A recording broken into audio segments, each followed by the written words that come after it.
안녕하세요. 반투자 커뮤니티 멘토를 맡고 있는 이빨톡톡입니다. 오늘은 우리가 지금 집중해서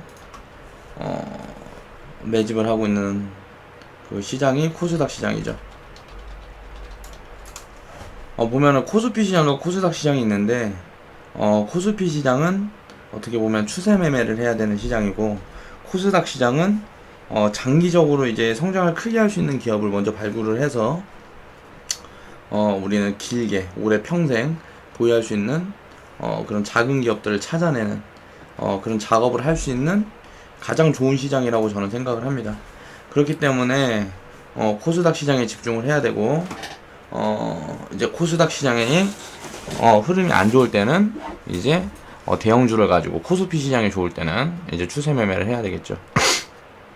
근데 보면 코스닥에 이제 상장하기 전에 이제 코넥스라는 또 시장이 있어요. 그런데 보면 기업 정보 같은 게 그렇게 제대로 나와 있지가 않다 보니까, 이제 뭐 그래서 코넥스 시장 그 아래쪽에 있는 시장보다는 그래도 기업 정보가 이게 오픈이 되는 그런 코스닥 시장에 있는 종목들을, 그래도 작은 기업이지만 어느 정도 인정을 받아서 상장해 있는 기업을 가지고 우리가 투자를 하는 게 좋겠죠.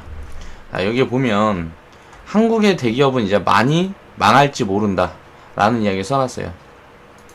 이건 무슨 말이냐면, 대기업은 망해도 망하긴 하는데 결론적으로는 망하진 않습니다. 이게 무슨 말이냐면, 저는 삼성전자가 망할 거라고 생각을 하고 있어요.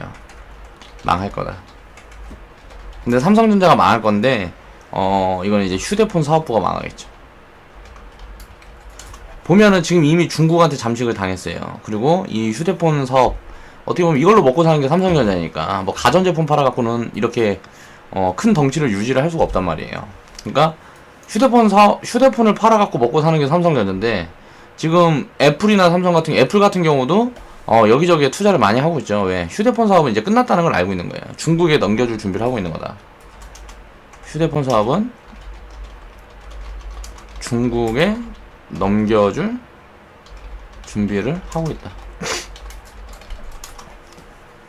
이제 중국에서 지금 보면 시장 점유율의 한 30%를 중국에 가져가고 있기 때문에 거의 어떻게 보면 넘어간 거나 다름이 없어요. 그러니까 이제 경쟁이 과열돼서 앞으로는 이제 마진이 지금처럼 이렇게 많이 남지 않는 시장일 거기 때문에 지금 정리를 하기 위한 준비를 하고 있다는 거죠. 자, 그러면은 삼성전자는 지금 휴대폰으로 먹고 사는 기업이기 때문에 저는 이제 망할 거라고 보고 있는 거고요. 삼성전자가 지금 어디에 투자를 하고 있죠? 바이오, 전장. 자, 하만을 인수하면서 전장 사업부, 전기차, 자율주행차 이쪽에 투자를 시작하고 있고, 바이오, 제약 바이오, 헬스케어 이쪽에 이제 투자를 하고 있죠.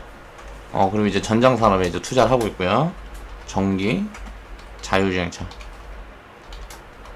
여기에 이제 투자를 하고 있단 말이에요. 그리고 또 어디에 투자를 하고 있어요?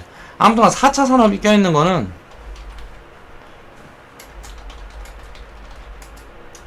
그냥 죄다 뭐 기업들 인수 합병하고 뭐하고 하면서 투자를 하고 있어요. 그러니까 휴대폰 사업부는 망할 건데 삼성전자라는 기업은 어떻게 보면 나중에 이제 아직 지주사 체제가 되질 않아요. 삼성계열 같은 경우에는. 그럼 이제 지주사 측면을 바뀌지 않는다 그러면 삼성전자는 망할 거고, 이 새로 세워진 기업들, 뭐 삼성 바이오로직스라든가 뭐 삼성 SDS라든가 이런 데들이 이제 지금의 삼성전자처럼 그렇게 성장을 하겠죠. 왜? 그쪽으로 돈이 많이 갈 거니까, 투자를 많이 할 거니까. 그러면은 지금 이제 삼성전자 같은 경우는 이제 투자 매력이 없다는 거예요. 왜? 너무 많이 성장을 해버려서.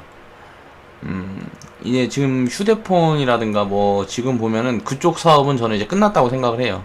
그리고 이 기업만 그런 게 아니죠. 마찬가지예요.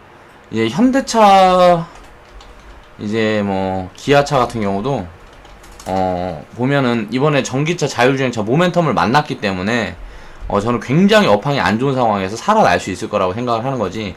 현대차 같은 경우도 보면 현대 로보틱스라든가 이쪽으로 굉장히 좀 자본을 투입을 많이 하고 있죠. 그리고 이제 뭐 전장 관련해서 현대차가 뭐 맡아서 할 거고, 기아차는 현대차가 맡아서 할 거고, 그러면은 이 세 개 현대 기업에서는 지금 현대중공업은 뭐 거의 뭐 이제 조선 쪽이나 뭐 이런 쪽에 사업을 하니까 거의 제가 봤을 때는 답이 없는 것 같고, 뭐 현대모비스가 뭐 전장이면, 이게 뭐 전장이면 이런 식으로 사업들이 굉장히 포괄적으로 펴져 있다는 거죠. 그러면 현대차가 망하고 기아차가 망해봐야 현대로보틱스가 살아있으면 현대라는 그룹은 죽지 않는다는 거예요. 근데 대기업들 중에 대기업을 우리가 투자를 할 때는 업황이 살아있는, 앞으로 업황이 좋아질 수밖에 없는 그런 쪽에다 이제 투자를 해야 된다는 거죠. 그러니까 대기업이라고 망하지 않는 게 아니고 망해요. 대기업도 망하는데 그 사업부만 망하는 거지 그 계열 전체가 다 망하는 게 아니라는 거지. 그러니까 우리가 그런 부분들을 캐치를 하고 생각을 하고 있어야 됩니다. 현대나 삼성, LG, SK는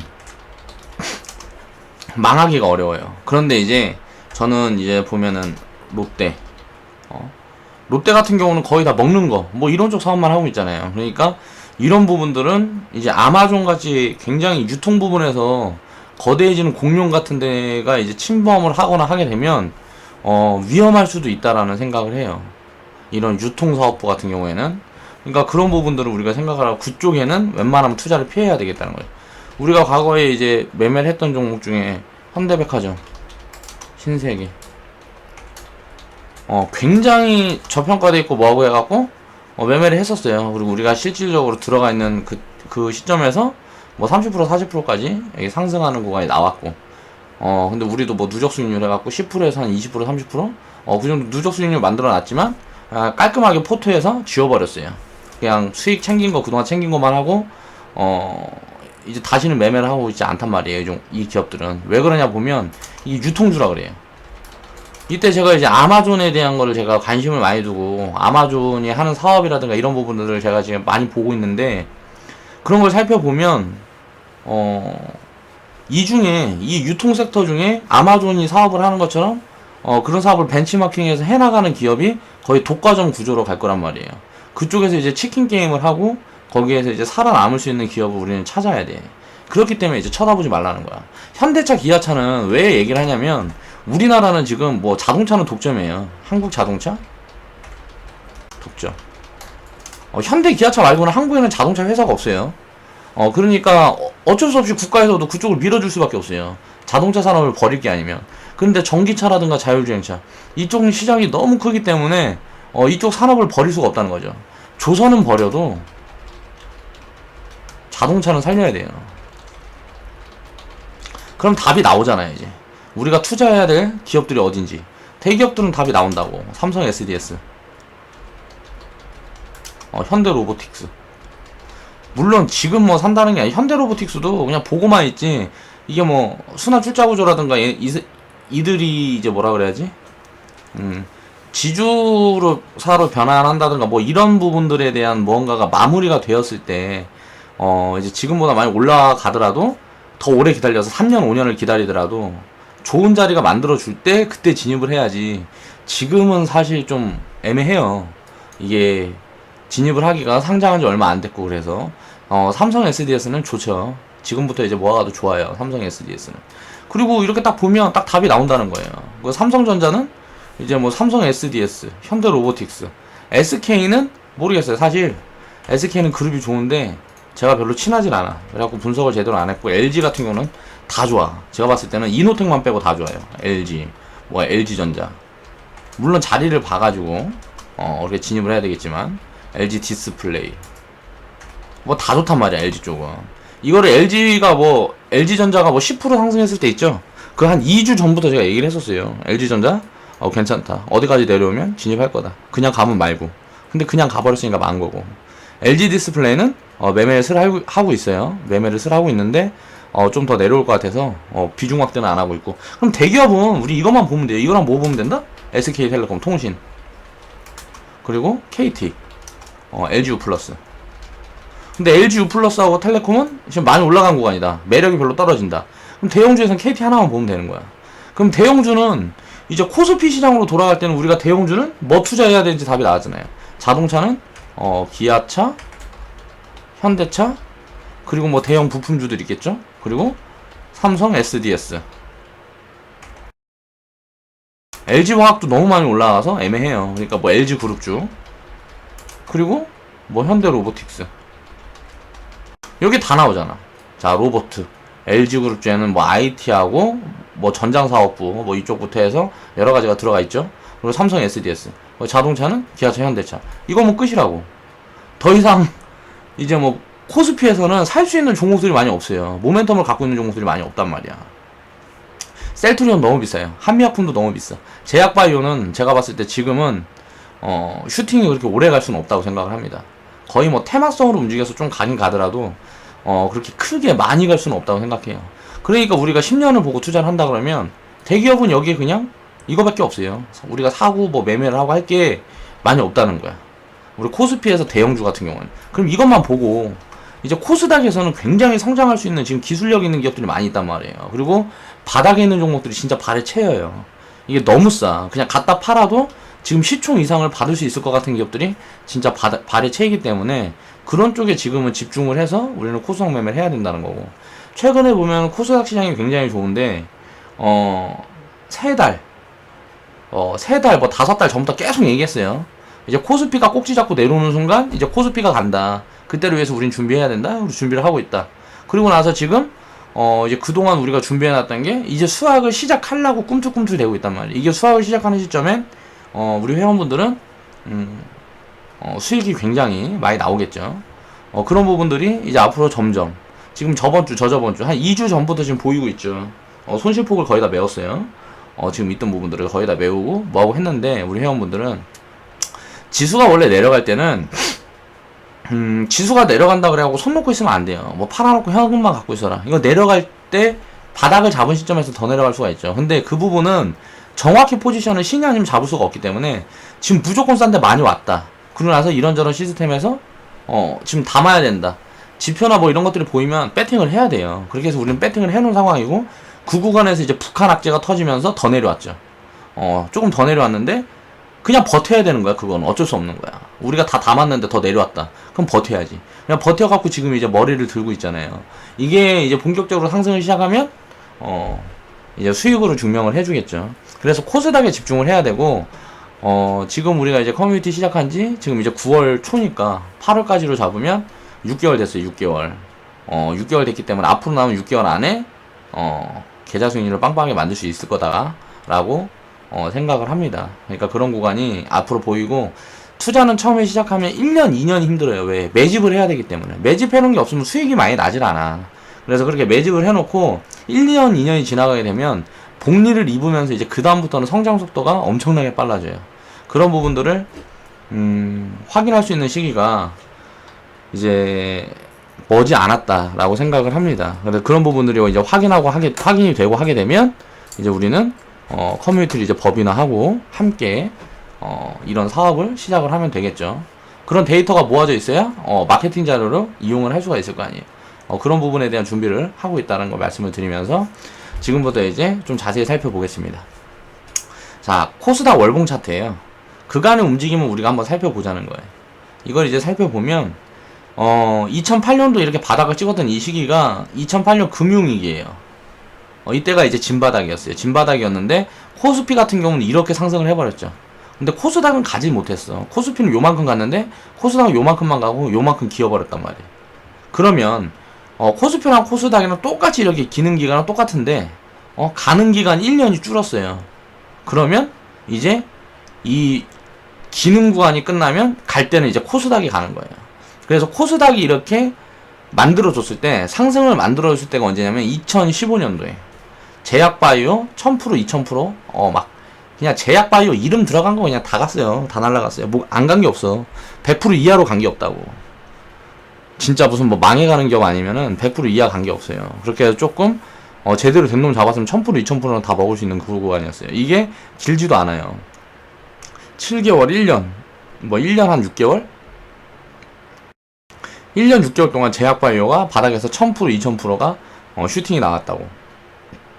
그리고 코스닥은 바이오주가 많았겠죠? 그리고 제약주는 코스피에 많았어요. 코스피가 이때 이렇게 상승을 하지 못했던 부분. 코스피는 이렇게 눌렸다 이렇게 갔는데 코스닥은 이렇게 요만큼밖에 못 갔단 말이에요. 갈 때 같이 가는데 요만큼밖에 못 갔어. 그리고 눌려 있었기 때문에 이때는 코스닥이 더 세게 가는 거예요. 코스피는 요만큼 살짝 움직였어. 그리고 조정을 같이 받아요. 이 조정을 같이 받는 구간에 조정을 코스피는 조금만 받고 슈팅이 나와서 한 1년을 가버렸어요. 1년 동안 코스닥은 계속 쉬었단 말이야. 그리고 코스피가 가버렸어요. 뭐가 갔다? 그때? IT가 갔지. 뭐 삼성전자, SK 하이닉스, 뭐 AP 시스템 뭐 요런 것들만 갔다고. IT만 우르르. 코스피 대형주들이 간 거예요. 이제 뭐 삼성전자, SK 하이닉스를 필두로 해서 그런 대형주들이 주도하면서 걔네들만 갔어요. 다른 것들은 간 게 아니고 걔네들만 갔어. 그렇게 하면서 지수를 끌어올려놓고 코스닥은 계속 쉬었어요. 코스피가 그렇게 가는 동안에 가지 못했다고. 그리고 나서 이제 머리를 들고 있는 거예요. 이제 머리 들고 있는데 코스닥에서 이제 뭐가 갈까? IT가 갔잖아요. 코스피에서 IT가 갔잖아. IT 부품 소재주가 가겠죠. 바닥에 있는 종목들이 갈 거라고. OLED만 갔잖아. IT에서 뭐가 갔어? OLED만 갔다고. OLED만. 뭐가 가겠어 그러면? 이제 뭐 LED, 뭐 LCD, 뭐 여기 중에서 이제 살아남은 애들. 그리고 뭐 실적이 좀 그래도 그나마 그런데 이제 뭐 신성장 사업 하는 애들, 이런 사업도 다 버리고, 이런 사업들이 이제 안 돼. 중국이랑 경쟁이 너무 심해서 다 안 돼갖고 신성장 무언가 모멘텀을 만드는 그런 기업들이 이제 가겠죠. 그동안 못 갔으니까. 그리고 통신 쪽, 장비 쪽 섹터들이 거의 코스닥에 거의 막 우르르 있죠. 5G 지금 모멘텀 지금 움직이고 있잖아요. 그리고 전기차 대장주들은 끝났어. 일진머트리얼즈 같은 게가 보면 코스피잖아. 일진머트리얼즈.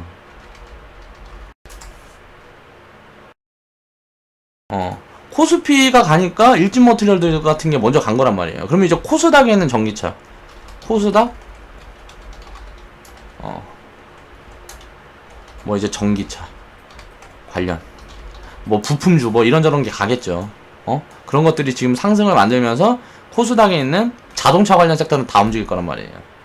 그리고 나서 뭐가 갈 거다? IT 통신 코스닥, 이것만 간다는 거야, 이것만. 그리고 제약바이오는 뭐 중간중간 상승했다가 말았다가 상승했다 하겠지. 그럼 우리는 상승 2파 때 뭐가 갈지 알아. IT 장비 소재, 통신 장비 소재, 자동차 장비 소재, 자동차 뭐 전기차, 그 이름 들어가 있는 게 있으면 그게 먼저 가겠죠. 그런 것들 중에 실적이 좋은 것들이 많이 갈 거고. 자, 4차 산업 제약바이오는 퀘스천마크. 아직 잘 모르겠다. 이거는 지금 굉장히 강한데, 이번 주에 굉장히 강한데, 이거는 그냥 바닥 구간에서 저는 반등으로 보고 있어요. 다시 눌려서 바닥을 오래 겨야 될 것 같아요. 왜냐면은 실적을 동반해서 가는 게 아니고 그냥 뭐라 그래야 돼? 실적 때문에 가는 게, 실적을 잘 나와서 가는 게 아니란 말이야. 전부 고평가되어 있는데, 제약바이오 같은 경우에는 실적이 잘 나와서 가는 게 아니고 기대감 때문에 가는 거기 때문에, 이제 뭐 실적이, 이쪽 섹터들은 지금 업황을 만났어요. IT 장비 소재, 통신 장비 소재, 자동차 장비 소재는 실적이 이제 엄청나게 폭발을 할 거예요. 그럼 실적이 폭발하는 게 가게 되면 제약 바이오를 살 수 있는 돈이 없다고. 메이저가 이거 사면 그냥 이게 가는 거예요. 이거 3개만 갈 거라는 거지. 나머지는 철저하게 소외가 될 거예요. 그러니까 상승 2파 때, 이번에 이제 코스닥이 갈 때는 이쪽에 무조건 집중을 해서 가야 된다는 거예요. 그렇게 해서 이제 단기 꼭지 잡고 하면 좀 비중 덜어놨다가 이제 다시 잡히면 이제 뭐 좀 이제 내려와갖고 좋은 자리 주면 다시 또 이제 비중 실어서 요런 것들만 해서 순환매 잘 잡아가지고 매매를 하면 수익이 크게 나올 거다. 상승 2파, 지금 상승 1파가 끝났죠. 제약바이오로 상승 1파가 끝났단 말이야. 1파에서 상승한 것들이 2파에 가는 경우는 거의 없어요. 이때 눌릴 때 가장 많이 눌리고 2파 때는 살짝 반등만 주는 거야. 제약바이오가 반등만 들어온다고. 그리고 나서 이런 것들이 간다는 거야. 4차 산업 관련된 것 중에 지금 모멘텀이 가장 강한 것들이 간다는 거야. 코스닥에서. 여기에 집중을 하라는 거고. 그리고 그 다음을 볼게요. 코스피를 보면 아까 코스닥은 요만큼만 올리고 여기서 겨버렸잖아. 근데 코스피는 더 가버렸다고. 이만큼 빠져갖고 여기서 바닥 따주고 거의 다 돌려버렸어요. 그리고 나서 기니까 기는 시간이 한 1년 짧아졌죠. 코스닥은 4년 기었는데 코스피는 3년밖에 안 기었단 말이야. 코스닥이 1년 기는 동안 코스피는 상승을 했어요. 그럼 그 다음은 이제 코스닥이 가는 거예요. 이때 코스닥이 갈 때 찔끔 오르는 거야. 제약 4개월 올랐잖아요. 1년 6개월 코스닥이 오르는 동안 코스피는 4개월 오르는 거예요. 이때 제약만. 그래서 제약주들이 100%, 200%, 300%밖에 못 간 거예요. 그러고 나서 바이오는 1000%, 2000%가 간 거고. 이런 원리를 알아야 돼. 그리고 나서 상승 1파를 만들어준 게 뭐가 왔어요? 지금 상승 1파 만들어놨잖아요. 자, 이때가 제약바이오 이때 상승 1파랑 똑같다고. 그리고 나서 코스피가 상승을 만들 때 어땠어요? 코스닥은 놀았잖아요, 그냥. 바닥에 있었다고. 이때 우리는 매집을 해놨어요. 이번에 상승을 할 때 진짜 여러분들 상상하지 못한 그런 수익을 만들 수 있을 거라고 전 자신합니다. 왜? 내가 굉장히 오랜 기간 동안 분석을 해서 이렇게 딱 가는 걸 알았어요. 코스피가 이때 갈 때 차화정만 갔어요. 다른 거 한 개도 안 갔다고. 자동차, 화학, 정유, 그쪽 섹터만 갔어요. 딱 대세 상승할 때 가장 센 게 자동차였고, 그쪽만 갔다고. 자동차 처음에 이제 슈팅 나오고, 그리고 나서 그 다음에도 이제 자동차가 가고, 그 다음에는 이제 그게 갔죠. 그 뭐 화학이나 뭐 그런 게 정유 같은 게 이 시점부터 이렇게 가기 시작하고, 바닥에서 돌린 건 자동차가 돌렸단 말이에요. 근데 돌린 게 코스닥 같은 경우는 돌린 게 이제 제약 바이오가 돌렸잖아요. 제약 바이오가 말을 잘못했네. 제약 바이오가 상승이 나올 거예요. 같이 2파 때 내가 아까 상승이 안 나올 거라 그랬는데, 제약 바이오가 이제 상승이 나올 거예요. 나오긴 나오는데 약하다는 거지. 얘네들보다는 이제 상승폭이 약할 거라는 거예요. 그럼 상승폭이 더 강한 쪽에 이제 집중을 하고, 제약 바이오 중에 정말 좋아 보이는 게 있으면, 바닥에 있는 게 있으면 진입을 하고, 지금 너무 많이 올라갔다는 거죠. 제가 그래갖고 11월달 트럼프 때부터 얘기했던 게 이제 메디포스트. 우리 커뮤니티 시작하고도 5만원 구간대에서 매매했어요. 지금 거의 더블 가까이 나왔죠. 지금 9만 몇천 원 하잖아. 근데 우리 매매하다가 이게 매집이 충분히 안 돼서 버려버렸단 말이야. 근데 나도 사실 이렇게 빨리 갈 줄은 몰랐죠. 그렇게 해서 놓친 것들이 되게 많은데 앞으로는 놓치지 않을 거예요. 그렇게 이제 커뮤니티에서 하면서 지금 그런 부분들이 내가 이제 처음 주식을 쉬었다가 이제 사업을 시작하면서 다시 분석을 하고 공부한 게 엄마인데, 실수가 굉장히 많았어 사실. 그런데 실수가 굉장히 많았어도 시황이나 이런 부분들은 제가 회원분들한테 얘기하는 건 다 들어맞아요. 틀리는 적이 거의 여태까지는 거의 한 번도 없는 것 같아. 다 그대로 내가 말하는 대로 됐단 말이야. 그러니까 내가 자신이 있는 거예요. 이런 부분에. 알고도 못해갖고 수익을 못 낸 게 많아요. 알고도 못한 게 아니고 안 한 거지. 왜? 내가 생각한 것보다 빨리빨리 움직여버렸으니까. 그래서 우리는 미리 준비를 해놓은 거예요. 자, 우리가 2월달부터 시작을 했단 말이야. 16년 2월달부터. 이렇게 코스피가 IT만 갈 때 IT는 쳐다도 안 봤어요. 왜? 한 요 정도 자리에 있었으니까. 2월달이 이때잖아, 이때. 이제 머리를 들었을 때 이미 이런 것들 많이 가버렸단 말이야, IT가. 그러니까 쳐다도 안 봤어, IT는. 왜? 어떤 게 갈지 모르니까. 나는 통신이 먼저 갈 줄 알았어. 근데 IT가 먼저 가버린 거야. 그러니까 쳐다도 안 봤다고. 2월달이면 이제 시작할 시점인데 이때 쳐다도 안 봤어요.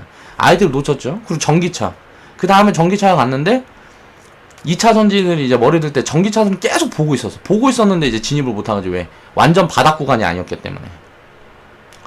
근데 이제 통신 쪽들이 이제 우리가 이제 이럴 때 해갖고 내가 그걸 분석을 해서 지금 통신 같은 걸, 통신 섹터를 많이 잡아놨단 말이야. 그냥 머리 다 드는 것들이 지금 나오고 있어. 상승 이빠 때는 이제 가는 거라고. 이제 그거는 이때 어떤 상승이 나오는지는 이제 지금부터 지켜보면 될 것 같아. 이게 이 구간에 좀 더 쉴 수도 있어요. 이게 지수가 더 쉴 수도 있다고. 3개월에서 6개월 더 쉴 수도 있어. 그러면 이제 신경을 쓰지 마. 그럼 더 많이 가려고 그러는 거니까. 이게 지금 당장 갈 거다, 6개월 후에 갈 거다, 이거는 몰라요. 근데 이제 상승 2파가 나오는 시점에는 상상하지 못했던 수익이 나온다는 건 분명합니다. 그러니까 그걸 보면 돼요. 그러면 이제 코스피는 이제 조정이 또 들어와야지. 코스닥만 가고 코스피는 철저히 소외돼요. 이제 보면 코스피가 이렇게 갈 때 코스닥은 이렇게 계속 눌렸잖아요. 하나도 못 갔어. 코스피 갈 때 이거 봐봐요. 이거 하나도 못 갔잖아. 2월부터 하나도 못 갔잖아요, 코스닥은. 근데 코스피는 어때? 이렇게 갔잖아. 2월달부터 이렇게 갔잖아. 이렇게 솟는 동안 코스닥은 하나도 못 갔다고. 이제 코스닥이 이렇게 솟는 동안 코스피는 하나도 못 가요. 가도 여기서 횡보하거나 찔끔찔끔 움직이겠지. 그럼 IT는 이제 못 간다는 거야. IT 대장주, 뭐 SK 하이닉스, 뭐 삼성전자 이런 건 못 간다는 거야. 그게 진짜 그렇게 되는지 안 되는지 보세요. 그리고 나서 코스피가 이제 쉬었다가 이제 갈 때는 뭐가 움직일 거냐면 자동차 통신이 움직일 거예요. 그러면은 지금 딱 정해져 있다고, 대장주가 정해져 있다고. 자동차, 통신, IT. 이제 자동차는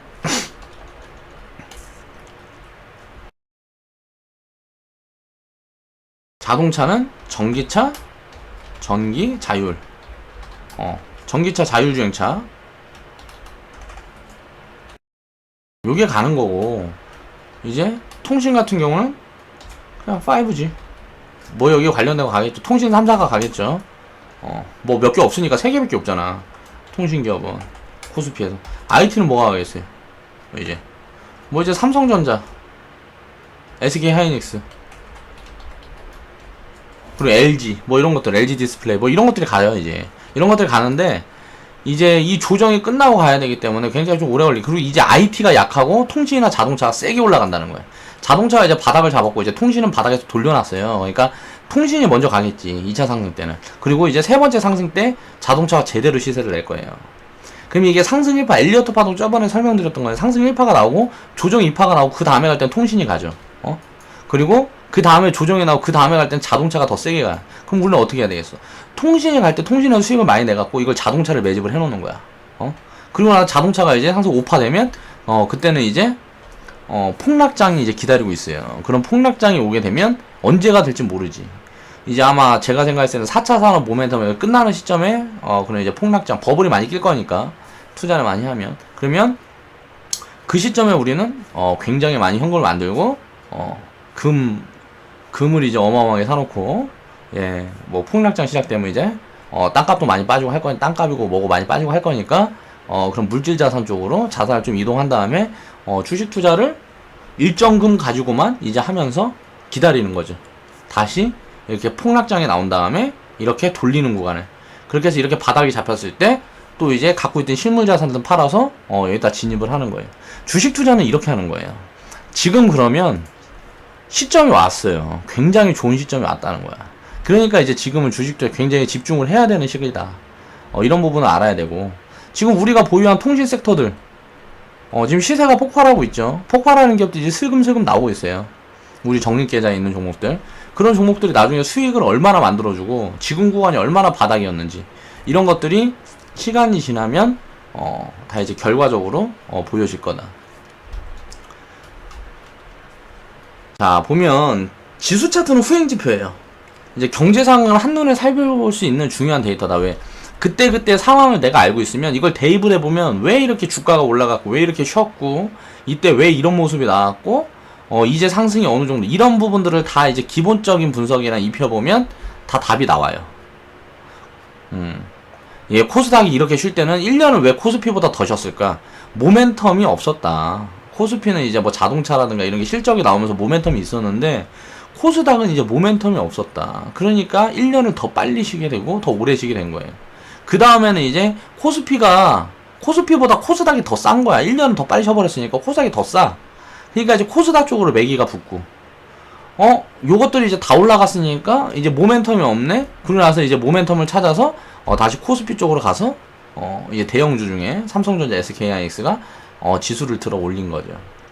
그리고 나서 지금 보면 2400포인트 뭐 이렇게 되잖아요. 이게 웃긴 게 1000포인트에 GDP 만불 딱 따라가요. 이게 이때 코스피가 2000포인트 딱 왔을 때 GDP가 한 2만 근처 왔을 때예요. 그리고 나서 이렇게 바닥으로 내려가고 이제 뭐 망인다 어쩐다 하면서 이때가 뭐 이제 1000몇백 포인트까지 내려갔단 말이야.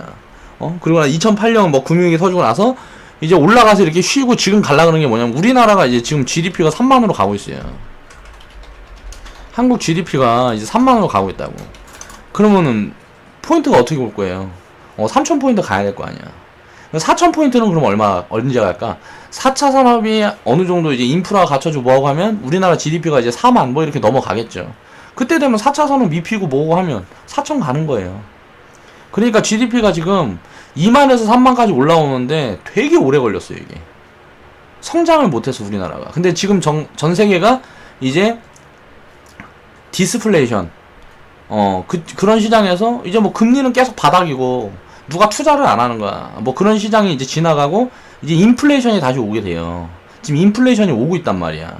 뭐 연준 금리를 올리니 뭐 이런저런 얘기들 많이 하고 있는 게, 지금 이제 뭐 실직자들도 줄고, 전 세계적으로는 우리나라는 뭐 개판이지만 뭐 실직자 줄고, 뭐 이제 경기 화랑되고, 이제 부자들이 돈 풀고 4차 산업 뭐 이런 거 떠들어대기 시작하고, 투자가 본격화되면 물가가 오르겠죠. 왜? 돈 버는 사람들이 많아지면 무조건 물가가 오르는 거예요. 우리가 지금 뭐 1,500원 사 먹는 라면이 나중에 이번에 뭐 한 10년 지나면 이제 10,000원, 20,000원 되는 거예요. 신라면 하나 사 먹으려면 10,000원 줘야 되는 거야. 그렇게 인플레이션이 이제 입혀진다고. 인플레이션이 입혀지는데 현금만 갖고 있으면 어떻게 되겠어요? 박살 나는 거예요, 진짜. 그걸 알고 있어야 돼. 저축을 해서 일본이 그래갖고 거지가 된 거예요. 세계에서 뭐 2위, 두 번째로 잘 사는 나라였다 거지 된 이유가 일본은 현금만 들고 있어서 거지가 된 거예요. 그걸 알아서 아베노믹스가 이제 그걸 깨우친 거예요, 정부에서. 그래서 지금 이제 일본이 다시 살아나고 있는 거고. 중국은 그거를 이제 훨씬 진작에 깨우쳐서 지금 세계 거의 뭐 경제 2위 국가, 지금 미국이랑 이제 뭐 붙어서 니가 세냐 내가 세냐 할 정도까지 올라왔죠, 지금 중국이. 그렇게 된 게 뭐 때문에 그럴까? 경제를 먼저 읽어서 그래. 해외 자본을 이제 적극적으로 받아들이기 시작하면서 중국이 굉장히 성장을 빨리 한 거죠. 한국이 이런 게 되게 늦다는 거예요, 지금. 그래서 경제인식이 되게 부족하다, 국민들이. 그게 문제다라는 거죠. 이제 2008년도에 보면 유럽에 그렇게 잘 사는 나라들이 뭐 스페인, 이탈리아, 그리스 뭐 이런 국가들이 부도위기에 다 놓여 있었어요. 뭐 스페인도 망한다 그러고 막 젊은이들이 다 다른 나라로 빠졌죠. 나라에 일자리가 없으니까 다른 나라 다 날아가는 거야. 이탈리아는 골 때려요. 이탈리아는 가진 금만 팔아도 지네 부채 다 갚을 수 있다 그랬어. 근데 안 팔아 금을. 아무도 안 그래갖고 이탈리아랑 스페인은 어떻게 살아남은 것 같고 그리스는 이제 망했죠. 그리고 뭐 디폴트니 어쩌니 뭐하고 하는데 망하게끔 두질 않는 거야 다른 데서. 그리스에다 투자한 사람들이. 그리스에다 돈 불려준 국가들이 어디에요? 그 유럽 국가들이잖아. 그게 뭐 뭉쳐있으니까 유로 연합이. 그러니까 이제 그리스에다 돈 빌려준 게 다 유로 연합이에요. 그거 터지면 어떻게 돼? 다 죽겠어. 그러니까 니네 열심히 해서 이거 빚 갚아라 하면서 계속 살려주고 있는 게 목숨줄을 붙잡고. 그러니까 지금 이제 슬슬 살아나고 있어요. 그리스가 어떻게 살아남았냐? 독일에 팔려가서 일해서 빚 깠어요. 그리스에는 이제 일자리가 없어요. 왜? 나라가 망했으니까. 그러니까 이제 독일에 팔려가요. 일이 많은 독일. 독일은 이제 빚이 없어요. 긴축 정책에서 빚 다 갚아버렸으니까. 그러니까 이제 독일에 팔려가서 그리스 사람들은 뒤지게 일하고 그 돈 갖고 임금을 독일 사람들이 뭐 20만원 받으면 이제 그리스 사람들은 3만원, 5만원만 받는 거야. 그렇게 해서 빚을 깔아가는 거죠. 베트남도 이제 그 과정을 거쳐서 지금 굉장히 좀 성장을 하고 있고 지금 그리스 같은 경우도 마찬가지예요. 그러니까 경제는 돌고 돈다. 이런 인식들이 국민들이 인식이 돼 있는 국가들부터 먼저 가는 거예요. 스웨덴이나 독일 같은데 국민들이 경제 인식이 제대로 박혀 있으니까 이렇게 제대로 지금 세계에서 가장 잘 사는 나라가 된 거예요. 스웨덴이나 지금 독일이 전 세계에서 가장 잘 사는 나라예요. 사람들이 착각하고 있는 게 미국이나 뭐 중국은 망할 수 있어요. 근데 스웨덴이나 독일은 망할 수가 없는 나라입니다. 체력이 그만큼 좋아요. 그런 걸 이제 생각을 해봐야 되죠. 그러니까 독일 같은 경우는 이제 긴축으로 그렇게 해서 부자가 된 나라고, 스웨덴은 투자를 잘해서 부자가 된 나라죠. 두바이 같은 데는 뭐 원래 부자였으니까 뭐 이야기할 거고, 지들이 가진 거 팔아갖고 부자 된 거니까. 그거는 사람으로 치면 부모한테 재산 물려받아갖고 떵떵거리면서 사는 거랑 똑같은 거기 때문에, 자기가 노력해서 그렇게 잘 사는 게 아니기 때문에 두바이는 예외로 치면, 그리스나 독일 같은 경우는 굉장히 다른 관점에서 이제 경제를 바라봤지만 둘 다 성공한 국가죠. 그런 걸 이제 벤치마킹하면서 살아야 된다는 거예요. 지금 우리나라는 독일을 따라가고 있다는 얘기를 전번에 했었죠. 지금 문정부가 지금 하고 있는 게 긴축 정책이에요. 부동산 이제 뭐 해갖고 규제 막 내놓고 마구해서 거품 빼고, 거품 좀 빼고, 이제 4차선은 뭐 이런 거 얘기 자꾸 하면서 사람들한테 투자해라 막 하고 있죠. 그렇게 해서 이제 이쪽이 이제 좀 살아나고 하게 되면 이제 올바른 방향으로 가게 되는 거야. 이제 부동산이 거품 빠지고 뭐하고 하게 되면 젊은이들이 다시 이제 일하고 싶어져. 왜? 그동안에는 뭐 평생 일해갖고 내 집도 못 가지니까 이게 뭐 미래가 없는 거야. 비전이 없죠, 젊은 애들은. 뭐 학교에서 맨날 뭐 국어 수학 이런 것만 배우다가 대학교에다 돈 다 갖다 바치고, 대학교 가기 전에는 과외 선생한테 돈 다 갖다 바치고, 대학교 간 다음에 이제 학교에다 돈 다 갖다 바치고, 나 먹고 쓰는 거 하고, 그렇게 해서 엄마 피 빨고, 부모들 피 빨아서 이렇게 대학 나왔는데 이제 거지 된 거죠. 부모들 피 빨아서 거지 됐으니까 어떻게 돼요? 부모들도 함께 거지가 되는 거예요. 그렇게 해서 이제 없는 사람들은 점점 더 가난해지는 거지. 그 과정을 지금 우리나라는 이걸 이제 겪고 있다 보니까 미래가 불투명하고, 이제 뭐 그 부모들이 이제 노년이 되니까 그 노후에 이제 준비가 안 됐으니까 자녀들한테 다 피 빨려갖고 준비가 안 됐다고. 근데 그 피 빨린 거를 자녀들이 달라 그래갖고 피 빨린 게 아니고, 스스로 그렇게 내가 망할 수 있게끔 갔죠, 그렇게. 그러니까 그게 되게 잘못된 거예요. 그러니까 OECD 국가에서 이제 노인빈곤율 1위. 뭐 이게 국가가 잘못한 것처럼 자꾸 얘기하는데, 우리나라는 헬조선이 맞는데 국민들이 전부 스스로가 잘못해서 그렇게 헬조선이 된 거예요. 그걸 인정을 해야 돼요. 나도 그 부분을 인정을 못하고 있었어요. 저도 살면서. 야, 나라에서 나한테 해준 게 뭐 있다고. 뭐 사업만 하면 맨날 세금만 뒤지게 걷어가려고 그러고, 개뿔 뭐 망하면 도와주는 것도 아니면서 이런 거 저런 거 돈 다 뜯어갖고 지들은 맨날 돈 빼돌리고, 대통령이라는 양반들은 맨날 돈 빼돌리고, 그렇게 서민 피 빠는 게 대통령이고, 이러니까 이런 나라에서 살아서 뭐하냐. 더럽네. 그냥 죽어야 되겠다. 이런 생각하고 가려고 준비하는 거지. 그러니까 뭐 사람들, 국민들한테 희망을 뺏어가면 안 되는데, 우리나라는 그런 부분들이 되게 심했죠. 근데 이제 노무현 정부 때부터 이제 바뀌어 가고 있다가 노무현 씨가 무슨 뭐 타살인지 자살인지는 모르겠지만 정확하게 밝혀진 게 없으니까 뭐 그렇게 해갖고 좀 이렇게 잘못되시고 전 국민이 이제 마음 아파하는 분들이 많았죠. 그러면서 이제 또 뭐 이명박 씨나 뭐 별로 이름을 부르고 싶지 않은 그 사람들이 이제 또 말아먹고 그러고 나서 이제 또 제대로 된 정부가 들어선 거예요. 어떻게 보면 저는 이제 안철수 씨를 지지했지만 지금 문정부가 가고 있는 이 방향이 굉장히 어떻게 보면 좀 핵심을 짚어가고 있다라는 생각을 해요. 나는 성향이 스웨덴 같은 성향이에요. 스웨덴처럼 이제 투자를 해서 우리 배를 불려야 된다는 성향인 건데 문재인 씨 같은 경우는 지금 우리나라를 끌고 가는 그 상황을 보면 독일 같은 긴축의 그림으로 가고 있어요. 기업들 삥 뜯어서 이제 어떻게 좀 서민들한테 나눠주려고 하고 있고 뭐 일자리 정책이라든가 뭐 이런 부분들이 다 그런 부분들이죠.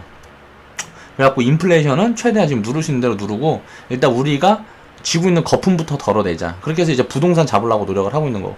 부동산이 잡히게 되면 이제 상류층이 일단 어떻게 되면은 상류층이 가지고 있는 그 거품이 좀 빠져요. 부동산이 잡히면. 서민들이 갖고 있는 거 해봐야 다 빚이니까. 그거 터지면은, 그거를 메워야 될 것도 다 상류층이란 말이야. 그러니까 서민들이 터지더라도 일단 좀 그 속도를 최대한 늦추면서 지금 부동산을 잘 잡아가고 있다고 저는 생각을 해요.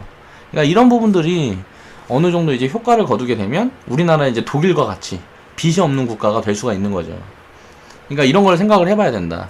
한국도 일본이나 미국, 중국 같은 데랑 비교하면은 재무 건전성이 굉장히 괜찮습니다. 괜찮은데 사실 그들이랑 비교하면 안 되죠. 그들은 거의 뭐 전 세계에서 가장 위험한 화약고를 가지고 있는 나라니까. 중국이나 미국, 일본 같은 경우는.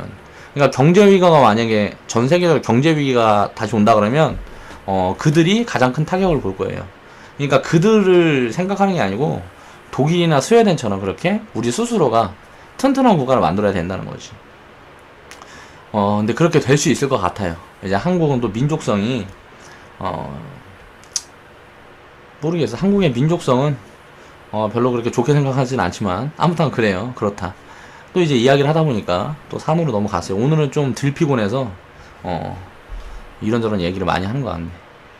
그러니까 아무튼간 이렇게 해서 이렇게 저성장 국면에도, 이렇게 뭐 2008년 금융위기 이게 뭐 보면은 미국의 모기지론 이것 때문에 터졌다면 서민들한테 돈 빌려줘갖고 그거 이제 못 갚으니까 터진 거예요. 그러니까 쉽게 얘기해서 그렇게 터지니까 이제 뭐 다 망한다. 이제 미국 망한다. 큰일 났다. 이제 뭐 그러면서 이제 거기다 투자했던 사람들이 너 죽네 나 죽네 하면서 이제 전 세계가 이제 멘붕에 빠진 거죠. 근데 그때도 보면 이제 화랑 산업이 있었어요. 그때라고 무슨 뭐 대박인 산업이 없었던 게 아니에요. 그때에도 뭐 이제 주가는 뭐 날아가고 그런 기업들이 있었고 이렇게 뭐 심한 뭐 돈을 굉장히 잘 벌고 있는데 이렇게 막 지수가 막 어마어마하게 무너지면 우리나라가 망할 것 같이 그렇게 되니까 그때 당시 엄청나게 싸진 종목들이 많았죠. 그 기업들에 투자했던 사람들은 다 이제 뭐 서민층에서 중산층으로 올라가고 중산층에서 상류층으로 올라가고 그런 기회를 만났던 거고. 이제 한국은 보면 자동차, 화학, 정유 산업이 화랑이 되면서 금융위기로 싸질 대로 싸진 주식이 이제 기아자동차.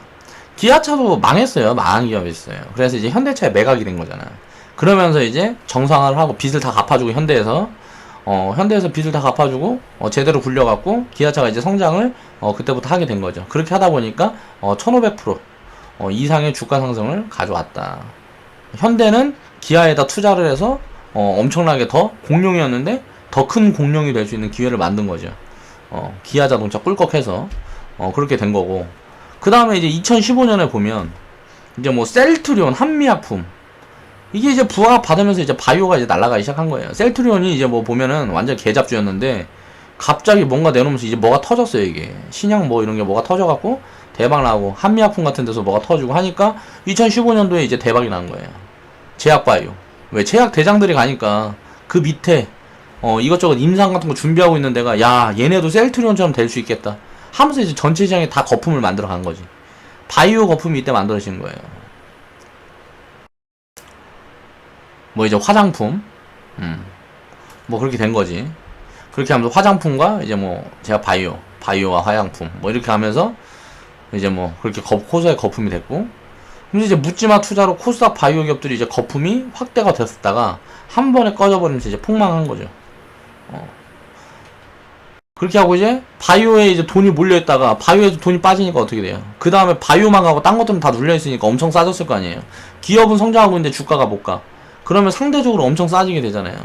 그러니까 이게 무너졌는데 지수는 바이오 종목들이 무너진 것처럼 안 무너지고 조금만 무너지는 게 이렇게 엄청난 저평가 구간에 있던데 바이오 쪽에서 돈이 빠져 그쪽으로 이제 붙는 거야, 매개가. 그쪽이 올라오고 바이오가 이렇게 무너지면 이제 그걸 이제 상충하면서 빠지는 폭이 제한이 되는 거죠, 지수가. 그러니까 항상 이런 걸 알아야 된다. 이런 사이클들을 알고 있어야 우리는 투자를 할 수가 있는 거예요. 그런데 맨날 가가지고 뭐 바이오 이거 몇 개 뭐 5% 간다고 10% 간다고 거기 가서 막 단타 해고 있고 뭐 오늘 10% 오른 거 해갖고 지금 뭐 스캘핑이라고 그래갖고 1%도 안 되는 그 수익 보겠다고 샀다 팔았다 이런 뻘짓거리 아무리 해봐야 부자가 못 돼요, 절대. 그러니까 그런 거 절대 하지 말라는 거야. 2016년도에 이제 바이오 거품이 빠지면서 그리고 지수가 쉬어갔고 2017년도엔 4차 산업의 선발주자로 4차 산업의 이제 선발주자로 IT가 이제 부각받으면서 이제 OLED 이쪽에 업황이 터지면서 반도체 뭐 SK 하이닉스 뭐 삼성전자 이런데 그 여하 기업들 그런 기업들이 어마어마하게 폭발적인 주가 상승을 만들어냈죠. 그렇게 하면서 이제 코스피 상승을 만들고 대세 상승장을 이제 알렸어요. 그리고 이제 2018년도부터는 이제 통신 장비하고 자동차 지수 상승을 이끌어 갈 거다라고 저는 이제 예상을 하고 있다는 거예요. 2018년도부터. 그렇게 해서 이끌어 가면서 이제 코스닥 상승이 시작이 될 거고요. 그리고 2018년도에 IT 조정으로 이제 코스피는 쉬어 갈 거다. 이제 IT가 이제 조정이 오게 되면 코스피는 당연히 쉬겠죠. 왜? 삼성전자, SK 하이닉스랑 그 두 개만 해도 제가 그때 말씀을 드렸죠. 어떻게 됐는지.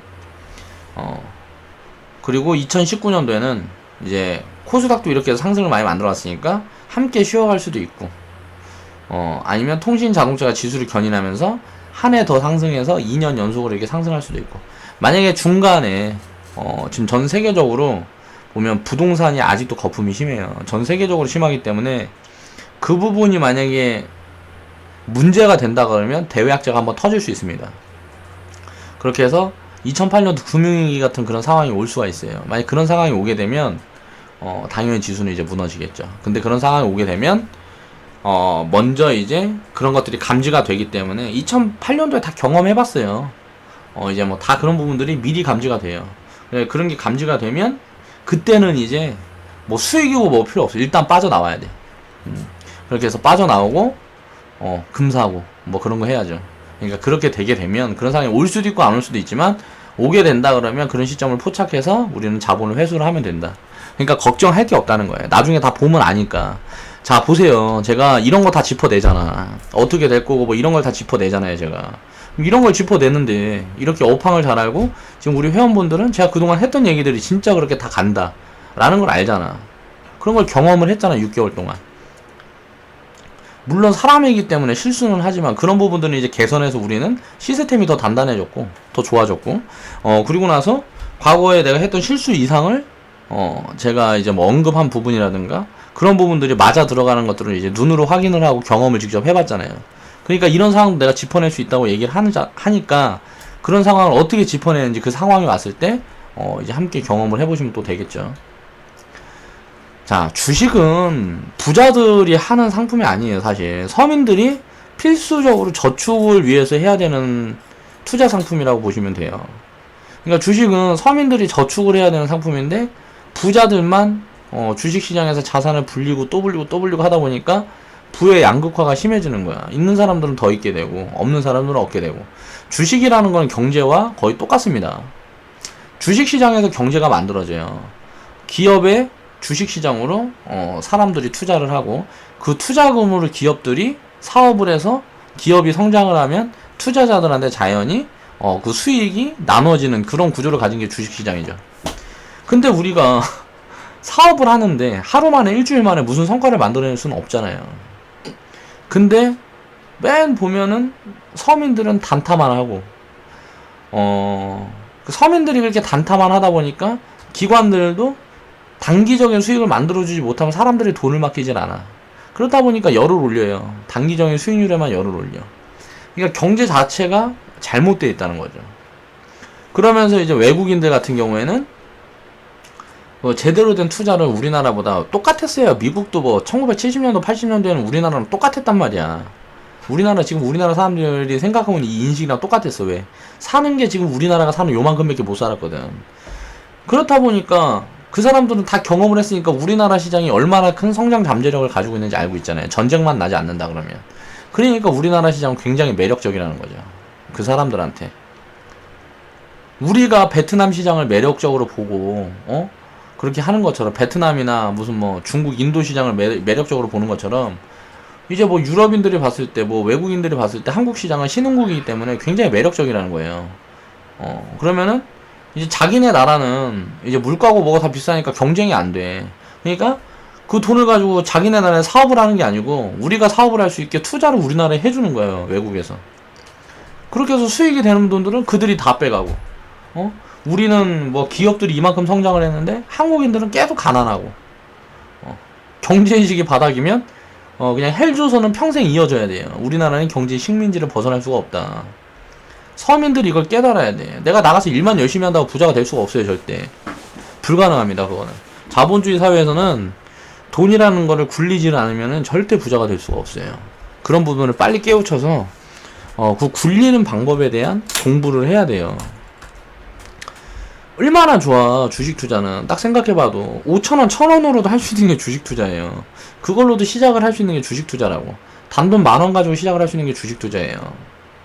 땅을 10,000원짜리, 집을 10,000원짜리 안 팔잖아. 금도 10,000원짜리가 없어요. 그러면 우리가 저축을, 내가 단돈 10만원, 100만원 밖에 없으면 그 돈으로 지금 당장 이제 뭐 투자가 아니라 저축을 시작해야 된다고, 저축을. 그래서 목돈을 만들어 가는데, 적금 들어갖고 은행에다 적금 들어서 목돈 만들어 봐야 답이 없어요. 내가 예를 들어서 10년 동안 2천만원을 2억을 만든다고 적금을 열심히 들어가고 만약에 2억을 만들었다 쳐도 그 돈의 가치는 나한테 어마어마한 손실을 가져다 주는 거예요. 10년 후에 2억은 지금 2억이랑 달라요. 그리고 화폐 가치는 계속 떨어지니까 그런 부분에 대한 이해를 해야 된다. 그렇게 해서 아무튼 그렇고, 이제 언제나 이제 수익률을 더 크게 만들어주고 더 큰 성장을 하는 기업은 이제 규모가 작아야 되기 때문에 코스닥 기업에 집중을 해야 된다는 거고, 이제 코스닥이 코스피보다 매력적인 이유는 코스피보다 더 작은 규모의 기업이 몰려 있어요, 코스닥으로. 그러니까 예를 들어서 과거에 얘기했던 것처럼 뭐 100억짜리 기업이 1조짜리가 되는 게 삼성전자가 지금 3조짜리 기업이면 3조란다. 300조짜리 기업이면 삼경의 기업이 되는 것보다, 자산을 가진 기업이 되는 것보다 수월하다. 그러니까 지금 100억짜리 기업은 1조짜리가 되면 100배 성장하는 거잖아요. 300조짜리가 100배 성장하려면 삼경의 자산을 보유를 해야 돼요. 근데 삼성전자 사업부 하나만큼만 성장해버리면 100억짜리 기업은 100배 성장이 가능한 거예요. 이런 기업에 투자를 해야 되겠죠. 이렇게 300조짜리가 삼경의 자산을 가진 기업이 될 확률보다 훨씬 확률이 크다는 거예요. 그럼 이런 쪽에 이제 투자를 해야 되기 때문에 코스닥에 집중을 해서 투자를 해야 되는 거고, 개인들이 코스닥 매매를 하는 게 잘못되고 코스닥에서 종목을 위주로 매매를 하는 게 잘못된 게 아니에요. 매매를 하려면 300조짜리 갖고 해야 돼요. 매매를 해서 트레이딩을 만약에 한다 그러면 삼성전자 거 갖고 트레이딩을 해야 된다고. 왜?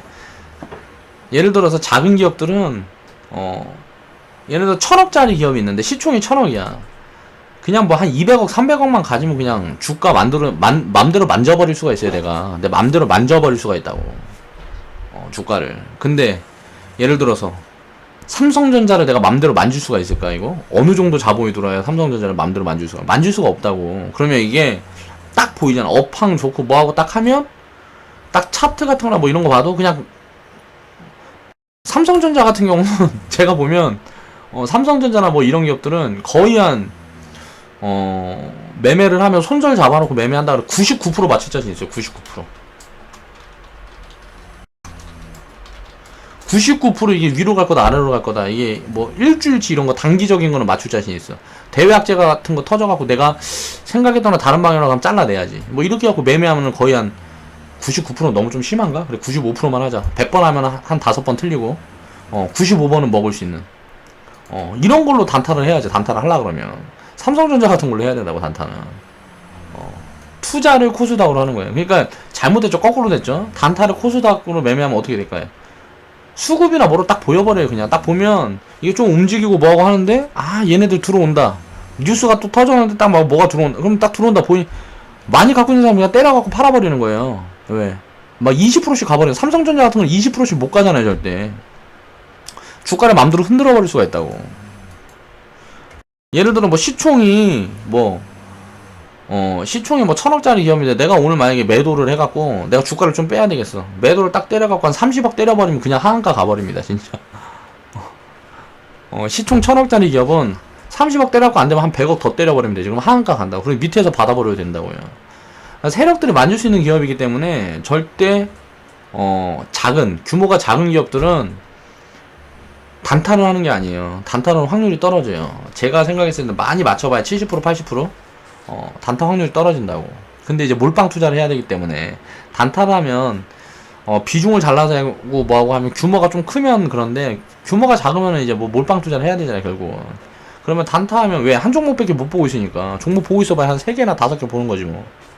단타 매매를 하려면 왜 차트 분봉 띄워놓고 보고 있어야 되니까. 그러면은 그런 거 하려고 그러면 대형주로 해야지. 그러니까 실력이 있는 사람들은 심심해서 단타 치면 대형주로 합니다. 대형주로 막 10억 100억씩 때려버려요. 그렇게 갖고 하는 게 단타예요. 그러니까 무슨 뭐 중소형주 갖고 뭐 단타 매매하고 뭐고 하는 사람들은 전부 다 그냥 그냥 뭐 해야 용돈벌이 하는 거예요 그냥. 그러니까 그렇게 생각하고 절대 부자가 될 수가 없다 그 사람들은. 그런 걸 알아야 되고, 우리가 진짜 투자를 하기 위해서 코스닥에 집중을 해야 된다는 거고.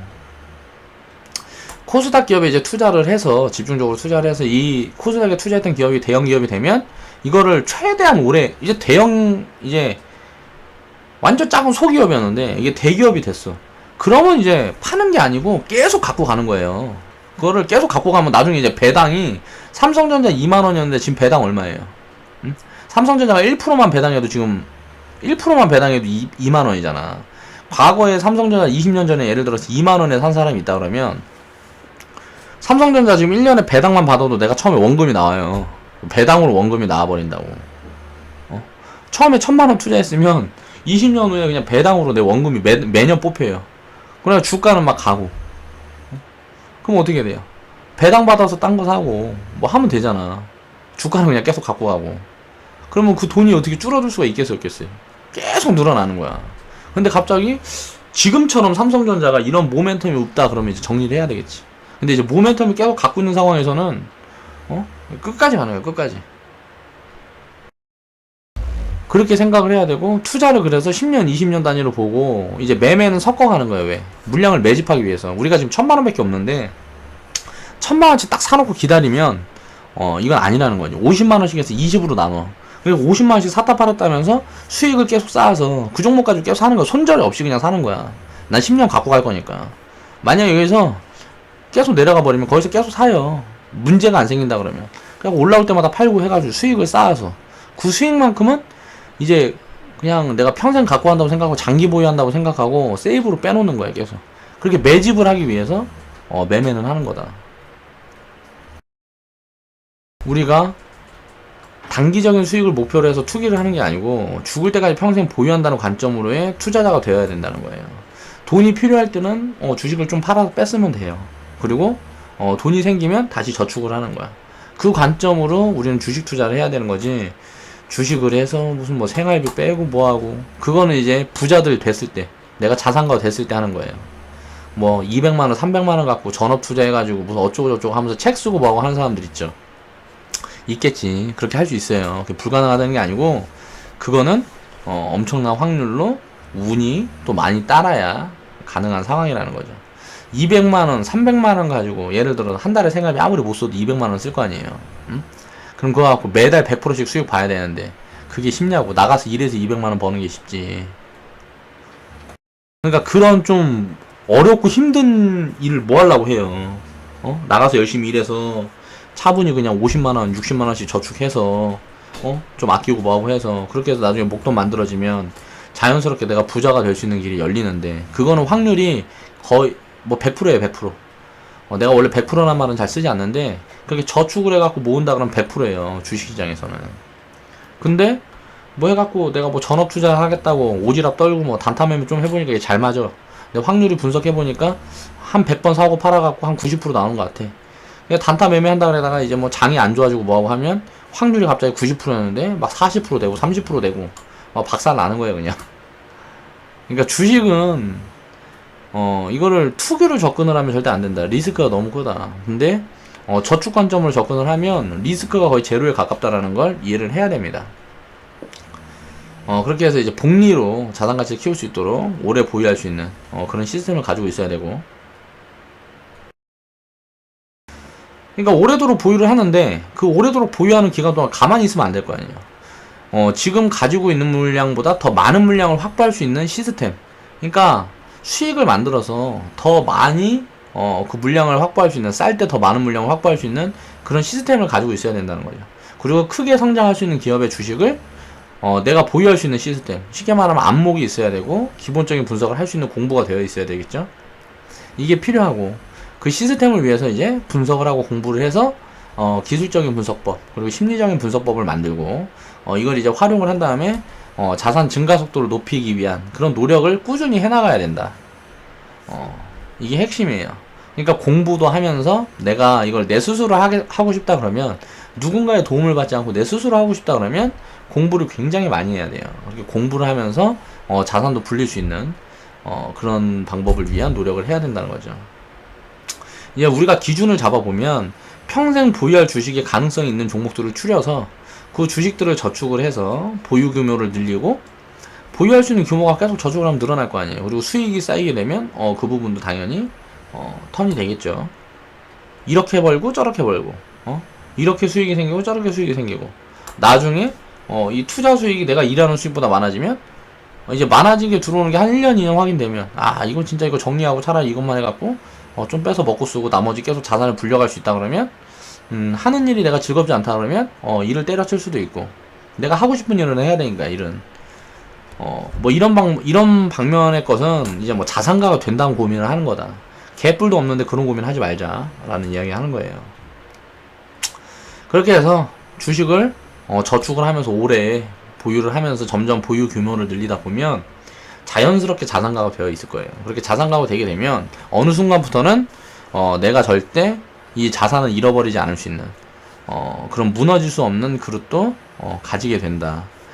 그러니까 그런 그릇을 가지는 걸 먼저 연습을 해야 되고 공부를 해야 되고, 지금 젊은 층들이 더 그렇다는 거예요. 그래서 잘 사는 나라 같은 경우는 경제교육을 태어나자마자 시켜요. 태어나자마자부터 함께 예를 들어서 어느 정도 생각을 할 수 있는 뭐 초등생이나 중등생이 될 때까지는 그 투자를 자녀 이름의 투자를 부모가 대신 해주고, 그 다음부터는 자녀와 의논을 하면서 투자를 하는 거죠. 의논을 하면서 투자를 하고, 이제 중학생 정도 되면 돈이 왜 필요한지를 알게 되니까, 어느 정도는 내가 뭘 하는데 돈이 필요하고 뭐 하는데 돈이, 요즘 애들은 또 더 빠르죠. 우리 어렸을 때보다 더 빠르단 말이야. 어느 정도 돈의 중요성을 알게 되니까 그런 부분에 대해서 돈을 진짜 바람직하게 쓸 수 있는 방법이 뭔지, 그런 것들 이제 고민할 수 있는, 철학적인 고민을 할 수 있는 그런 대화를 많이 하면서 그 투자에 대한 대화를 서로 이제 나누다 보면 자연히 그릇은 성장을 해가는 거예요. 그러면 이제 자녀가 이제 뭐 고등학생, 대학생쯤 되면 이제 뭐 경제 공부가 끝나버렸으니까 돈이 없을 수가 없어요. 돈이 얼마로 시작을 해, 10만원을 시작을 하든 100만원 시작을 하든 경제 공부가 돼버리면 그 다음부터는 돈이 없을 수가 없다고. 근데 이제 지금 성인이 다 돼서 이제 시작하려니까 힘든 거야. 그러니까 우리 자녀들은 그렇게 경제적인 빈곤이 만들어지지 않기 위해서 어려서부터 그런 조기 교육이 필요하다. 근데 그거는 주식 투자를 이렇게 해야 된다, 저렇게 해야 된다, 이게 중요한 게 아니에요. 그 복리라는 그 복리의 힘을 가르쳐주고, 이 기업이 어떤 기업인지 같이 공부를 하고, 그리고 나서 스스로 이제 경제적인 자유가 생겼을 때는 미래에 어떤 자기가 바라는 모습이 뭔지, 나에 대한 그 모습이 뭔지 자녀가 스스로 생각할 수 있는 그런 힘을 길러줘야, 창의력을 키워줘야 된다는 거죠. 내가 진짜 원하는 게 뭔가, 내가 어떤 걸 해야 행복할까, 이런 걸 고민할 수 있는. 근데 우리나라는 어려서부터 이상한 고민을 하죠. 내가 삼성전자에 과연 들어갈 수 있을까? 인생의 목표가 삼성전자 취직이야. 삼성전자 직원으로 취직을 해서 삼성전자의 노예가 되는 게 내 인생의 목표야. 와, 정말 이거는 말이 안 되는 교육을 하고 있어요, 진짜 우리나라는. 그러니까 이런 부분들이 바뀌어야 한다. 이거를 과거에, 오늘은 이제 과거에 코스닥과 코스피 이 진행 상황들을 살펴보면서, 자, 미래에는 그럼 이런 것들을 대입해보고 앞으로의 미래에 대한 기본적인 분석을 해보고, 이런 걸 해보니까 답이 나오지. 딱 답이 나온다는 거죠. 야, 이제 이때 뭐가 가고, 이때 뭐가 눌리고, 이때 뭐가 가고, 코스닥 같은 경우는 이제 갈 때 됐구나. 그럼 이제 어떤 것들이 갈까? 라는 게 이제 답이 나온다는 거예요. 그리고 지수를 딱 보니까, 야, 코스닥은 빠지질 않네. 하루도 안 빼고 외국인이 계속 사. 개인들은 계속 팔고 있고, 기관은 뭐 그냥 언제나 팔고 있죠. 이제 기관이 이렇게 언제나 팔고 있다. 이제 더 이상 팔 것이 없어. 그럼 어떻게, 사야 될 거 아니에요, 기관도. 팔 것이 없으니까. 그 시점이 되면 어떻게 되겠어요? 주가는 이제 날아가 버리는 거예요. 기관이 이제, 코스피가 그래요. 다 팔아갖고 이제 이 꼭대기 되니까 팔 게 없어요. 응? 그러니까 여기서 이제 다시 사는 거야, 기관은. 왜? 이걸 어느 정도 갖고 있어야 이제 프로그램 매매도 하고 뭐 이것저것도 하고 할 거 아니에요, 기관은. 왜? 수수료 따먹고 해야 되니까 매매를 계속 해야 되니까. 그러니까 이제 꼭대기에서 사고 있는 거야, 코스피. 계속 사잖아요, 기관은. 꼭대기에서 이렇게 빠질 때. 이제 코스피, 이제 코스닥도 이제 꼭대기에서 이제 슬슬 사다가 이제 요만큼 샀다가 내려오고 있는데 계속 팔겠죠. 그러다 이제 바닥 좀 오면 이제 기관이 이제 수급이 들어와요. 코스피 같은 경우. 코스피는 바닥을 잡아주는 게, 코스피는 바닥을 잡아주는 게 거의 기관이에요. 이렇게 투매장이 왔을 때 이 바닥에서 지수를 살려주는, 외국인들도 이렇게 투매장이 오면 굉장히 불안함을 느껴요. 그래서 그냥 다 던져버려요. 우리가 외국에 투자를 하고, 오늘 얘기가 너무 길어지네. 이 얘기는 다음에 하자. 그렇게 하면서 우리가 이제 왜 코스닥에 투자를 해야 되는지, 그리고 코스닥 기업을 이제 우리가 살펴볼 때 어떤 시점으로 어떻게 그 상황과 시기에 맞춰서 우리가 기업을 살피고 뭐하고 해야 되는지, 이런 부분을 이제 오늘 얘기를 했고, 대기업이 많이 망할지 모른다라는 거는, 대기업은 망해도 망한 게 아니란 이야기예요. 그들이 가진 자본이 많기 때문에 뭐가 망한다 그래도 그게 없어지는 게 아니에요. 대우조선해양 뭐 이런 데처럼 진짜 제정신 아닌 애들만 망하는 거고, 그 운영진이 제정신 아닌 거죠. 그렇게 해서 그런 상황이 되고 있고 뭐하고 하면 빨리빨리 털어내고 사업 부분 매각하고 뭐하고 해서 현금을 만든다든가 사업 규모를 축소시키든가 해야 될 거 아니에요. 그냥 그런 게 안 되니까 대우조선해양처럼 그냥 무너지는 거예요. 그 정도 뭐 제정신이 아니면 망해야지. 근데 그런 진짜 그런 말도 안 되는 기업이 아니면, 그 미래에 대한 준비를 하고 있는 기업들은 그 사업부 하나만 그냥 떼주고 그 사업부 하나만 털어버리면 그만이에요. 우리나라 이제 진짜 재벌, 제대로 된 재벌인 4대 재벌 있죠. LG, 삼성, SK, 그리고 현대, 이런 계열 같은 경우에는 그 가문은 망해도 망한 게 아니다. 왜? 우리나라가 망하지 않는 한, 우리나라가 망해도 그 가문들은 살아있을 거예요, 아마. 그러니까 그런 부분들에 대해서 생각을 해봐야 된다는 거죠. 대기업은 진짜 많이 망할지 몰라요. 근데 이 대기업도 그 하나의 사업부가 망하는 거지, 이들 전체가 무너지는 건 아니라는 거죠. 대우조선해양이 무너졌지만 대우가 망하진 않았잖아요. 조선만 망가진 거지. 이런 부분들을 우리가 이제 생각을 해보면 우리는 굉장히 성장 잠재력이 큰 그런 쪽에 이제 투자를 해야 되고, 평생 투자는 평생 하는 거다. 내가 더 이상 돈이 필요 없어서 돈이 신물이 나. 나는 딱 30억만 있으면 되는데 내가 막 500억이 생겼어. 돈 진짜 이제 돈 더 이상 이제 싫어. 난 좀 이제 돈을 써야 되는데 계속 들어오기만 하니까 짜증나. 그럴 때까지 투자를 해야 되는 거예요, 투자는. 그렇게 이제 돈이 필요 없을 구간이 될 때까지. 그런 구간이 다 우리 회원분들은 그런 구간에 다 도달할 수 있을 때까지 오래도록 이렇게 함께 할 수 있는 그런 여건을 계속 만들도록 제가 또 이제 노력을 하겠습니다. 그렇게 해서 지금은 이제 강세장이 오고 뭐하고 했으니까요.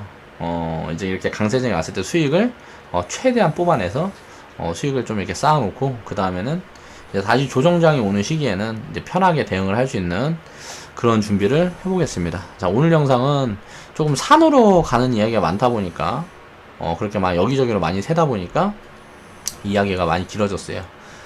내일은 이제 생방이 있는 날이죠. 자, 토요일날 6시 매주 토요일 오후 6시부터 10시까지 아프리카 TV에서 생방을 진행합니다. 이제 뭐 주식에 대한 얘기도 많이 해보고요. 뭐 인생에 대한 이야기, 이런저런 이야기 좀 해보자고요. 그렇게 해서, 뭔가 진짜 고민이 있고, 내가 이거 주식을 잘못 접근해서 내가 진짜 지금 망하게 생겼다. 지금 굉장히 고통을 많이 받고 있다. 하는 분들은, 들어오셔서 종목 같은 것도 물어보시고 하시면, 제가 이제 분석을 또 해드리고, 하는 시간도 계속 가져보겠습니다. 이게 보면 정보란이 있어요, 정보란이. 그 정보란 누르셔서 밑에 보면 아프리카 TV라고 링크가 있습니다. 거기 들어오시면, 제 채널에 들어올 수가 있으니까, 아프리카 TV에서 제 채널에 들어올 수가 있으니까, 거기에서 생방을 이제 매주 토요일 날 이렇게 해서, 시청자들과, 조금 가까워질 수 있는, 그런 시간을, 생방으로 가져보도록 하겠습니다. 자, 긴 영상 시청해주셔서 감사하고요. 이제 다음 주부터, 이제 다음 주 월요일부터는 제가 이번 주에도, 매일 올리지 못했어요. 초에는 처음 이제 이 사업 시작하고 뭐하고 할 때는 매일 영상을 올렸는데, 요즘은 그렇게 하지 못하는 게 일이 너무 많아지고 있어서 그래요. 일이 너무 많아지고 있어서 그런 부분들을 이제 소화하고 하려다 보니까 내가 시간이 부족해서 그러는 거지, 내가 초심을 잃고 해져서 그런 게 아니다 라는 부분을 좀 알아주셨으면 좋겠습니다. 그렇게 해서 앞으로도 열심히 좋은 영상도 만들어서 여러분들한테 도움이 될 수 있도록, 시청자분들한테 도움이 될 수 있도록 그렇게 노력하는 이빨 톡톡이가 되겠습니다. 자, 감사합니다. 자, 좌측 하단에 보시면 추천 마크 있어요. 추천 마크 클릭해 주시고, 광고는 나에 대한 사랑이다. 그러니까 꼭 봐야 되는 걸로.